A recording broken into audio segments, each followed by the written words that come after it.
Guys, ito wildfire to guys. Ayun o, nakita mo yung usok na yun guys. Nakakapakapal na ng usok wires. Nag-wildfire kasi ngayon dito sa may bandang pawe, sa tapat ng Wellington. Grabe oh.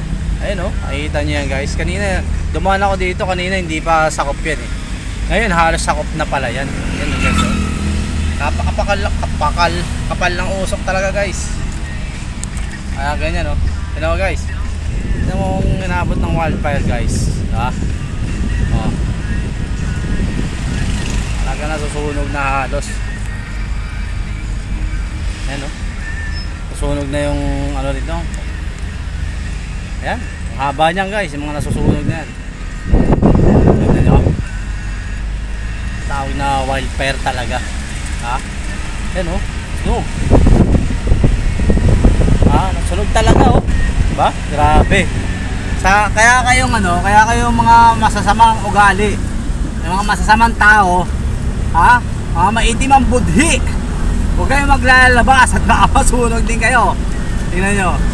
Kaya magbago na tayong lahat. Iba na talaga. Lalapit na ang pag-uukom guys.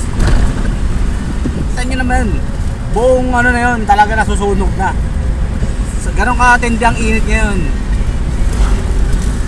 Napakasakit sa balat, diba? Adilin mo. Nasunog ng walang dahilan yon. Kayo, mag-ingat-ingat kayo. Yung masamang ugali, yung maitim ang budhi. Yung mga walang awa. Naku po. Nagsipagbago na kayo. Baka masunog din kayo ng walang dahilan. Yun lang. Bago na tayong lahat.